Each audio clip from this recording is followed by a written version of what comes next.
Sine square theta cos square theta এর বৃহত্তম মান কত? তো এটা কিভাবে বের করব?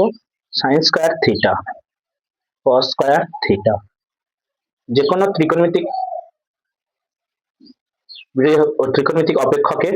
অপেক্ষকের বৃহত্তম বা ক্ষুদ্রতম মান নির্ণয় করতে বললে আমাদের ফার্স্ট করণীয় কি, এই যে জটিল টার্ম দেওয়া থাকবে এটাকে কি সিম্পলিফাই করে সিঙ্গেল কোণানুপাতে প্রকাশ করতে হবে। ওকে, সিঙ্গেল কোণানুপাতে প্রকাশ করতে হবে।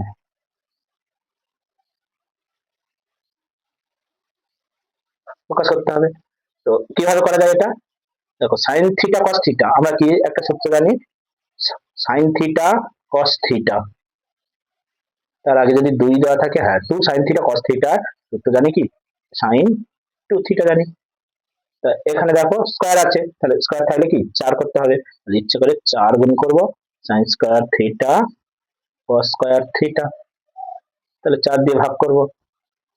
এবারে কি, তাহলে এই যে তলার 4টা 1/4 এমনি করে লিখি, আর 2 sine theta cos theta whole square করা যায়, সাইন থিটা কস থিটা আর হোল স্কয়ার করা যায়।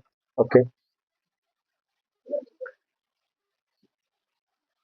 এবারে কি হবে, 1 এর 4 sine 2 sine theta cos theta, তবে ফর্মুলা তো দেওয়া আছে সাইন 2 থিটা সাইন 2 থিটা আর হোল স্কয়ার, মানে কি 1 এর 4 সাইন স্কয়ার 2 থিটা। ওকে, তো এবারে আমরা কি জানি, সাইন থিটার সর্বোচ্চ মান কত 1 হয়। ওকে, তাহলে কি লিখবো, অতএব sine square theta cos square theta এর বৃহত্তম বৃহত্তম মান ইকুয়াল টু, আচ্ছা এটা দরকার নেই, আমি এখান থেকে করে দিচ্ছি, সমান 1 এর 4 গুণ সাইন 2 থিটা, এর বৃহত্তম মান হবে, এর বৃহত্তম মান